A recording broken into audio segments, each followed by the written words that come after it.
Hello नमस्कार दोस्तों। आज हम बात करने जा रहे हैं कि दिल्ली चुनाव का जो रिजल्ट आया उसमें तो बीजेपी को फायदा हुआ ही हुआ, लेकिन बिहार की दो एनडीए की दल एक दूसरे की हार से खुश है और एनडीए के भीतर ही मच गया घमासान दिल्ली चुनाव के बाद। हालांकि ये ऊपरी तौर पर दिखेगा नहीं और क्या बात हुई, और जो 100% स्ट्राइक रेट की पार्टी जो वादा करती थी उसे दिल्ली में मुंह की खानी पड़ी।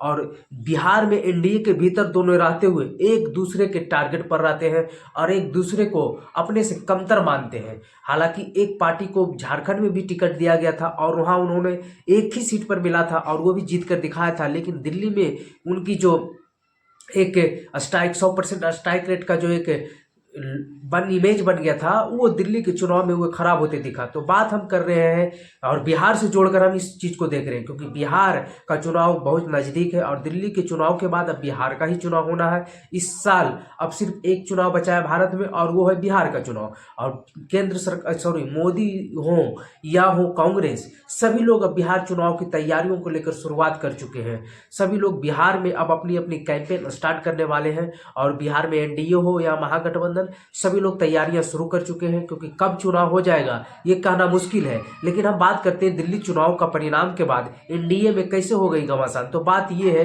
कि दिल्ली चुनाव में बीजेपी ने प्रचंड जीत हासिल की और यहां तक कि यूपी में जो मिल्कीपुर का चुनाव हुआ, विधानसभा का उपचुनाव, जहां से सपा की जीते हुए उम्मीदवार जो सांसद बने अयोध्या से, फैजाबाद से, और उनको लेकर लोकसभा चुनाव के बाद काफी चर्चाएं हुई कि अयोध्या में जहां राम मंदिर बना है वहां समाजवादी पार्टी के उम्मीदवार जीत गए, वो भी दलित चेहरा। उसके बाद इस बार के उपचुनाव में वो सीट भी बीजेपी जीत ली, लेकिन दिल्ली में लड़ाई बीजेपी के गठबंधन के ही साथी एलजेपीआर यानी चिराग पासवान की पार्टी और जेडीयू नीतीश कुमार की पार्टी दोनों के बीच है। क्योंकि दिल्ली में चिराग पासवान का कद इतना बढ़ गया था कि एक विधानसभा की सीट उन्हें देनी पड़ी। और वही बात रही जेडीयू की, तो जेडीयू को भी एक विधानसभा की सीट देनी पड़ी दिल्ली में बीजेपी को। हालांकि झारखंड के चुनाव में दिल्ली जेडीयू अलग लड़ी थी, बीजेपी ने एक भी सीट नहीं दी थी, लेकिन चिराग पासवान को एक सीट दी थी और वो भी जीत कर दिखाए थे। वो चतरा की सीट थी, तो वो चिराग पासवान का कॉन्फिडेंस लेवल हाई लेवल पर था और एक बार दिल्ली का भी सीट मिल गया।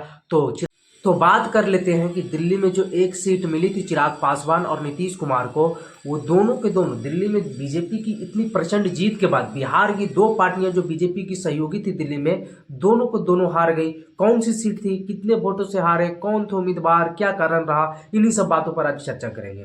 तो बात ये, दिल्ली की जेडीयू जो सीट लड़ रही थी, एक सीट मिली थी एनडीए की ओर से, वो बुढ़ारी का सीट था और वहां से जेडीयू 2020 के चुनाव में भी लड़े थे और वहां जेडीयू के प्रदेश अध्यक्ष शैलेंद्र कुमार वहां से चुनाव लड़ रहे थे। इस बार 2020 में भी वो चुनाव लड़े थे, 2025 में भी। हालांकि ये 2025 में देखा जाए तो जो 2020 के अपेक्षा 45,000 वोटों की वृद्धि हुई एनडीए में रहने के कारण बुलारी से शैलेंद्र कुमार को, जो कि जेडीयू के उम्मीदवार हैं। और जेडीयू इस बात की खुशी मना सकती है कि चिराग पासवान के उम्मीदवार से बहुत ज्यादा वोट जेडीयू के उम्मीदवार लाए हैं और हार का अंतर भी चिराग पासवान के उम्मीदवार से काफी कम रहा है जेडीयू के उम्मीदवार को। तो इस बात को लेकर जेडीयू अंदर ही अंदर खुश है।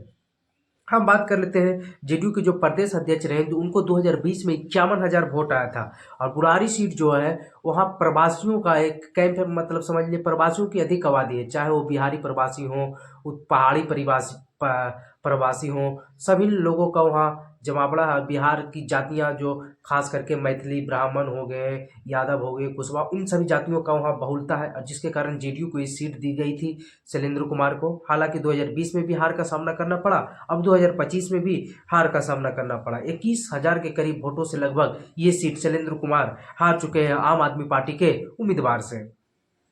अब हम बात कर लेते हैं चिराग पासवान की। तो चिराग पासवान एलजेपीआर जो है, हालांकि आपको ये बता दें कि 96,000 वोट ला चुके थे शैलेंद्र कुमार जेडीयू के। चिराग पासवान के उम्मीदवार के बारे में हम बात कर रहे थे। तो चिराग पासवान के उम्मीदवार इस बार देवली से चुनाव लड़ रहे थे, दिल्ली की देवली सीट से, और उन्हें 50,000 के करीब वोट मिला दिल्ली में और हार जीत का अंतर 36,000 रहा। ये चिराग पासवान के लिए काफी, क्योंकि जेडीयू के उम्मीदवार को 21,000 का हार जीत का अंतर रहा और चिराग पासवान को 36,000, तो ये दोनों में हार का अंतर काफी था। हालांकि दोनों को हार मिली और दोनों एक दूसरे से, क्योंकि बिहार में ही दोनों की लड़ाइयाँ तो चलती ही रहती है, झारखंड में सीटों को लेकर भी एनडीए में जेडीयू एलजेपी में हुआ था, दिल्ली में भी चिराग पासवान अड़ गए। हालांकि अब वहां हारने के बाद बीजेपी का मनोबल हाई है और बिहार के चुनाव में इसका असर देखना पड़ेगा कि क्या फिर से बीजेपी बड़े भाई की भूमिका निभा लेगी इस बार विधानसभा चुनाव में, क्योंकि नीतीश कुमार की तबीयत को लेकर अभी काफ़ी सवाल रहता है। अब उस उम्र में नीतीश कुमार नहीं है कि बीजेपी से अपने आप को छीन ले सीट के मामले में, तो अब इस स्थिति में नहीं है। तो बिहार के चुनाव भी अब काफ़ी सर पर ही है समझिए। तो अब देखना होगा कि बिहार के चुनाव में बीजेपी की क्या गतिविधियां रहती है, और जैसे ही कुछ और नई खबरें आती है हम आपको ज़रूर साझा करेंगे।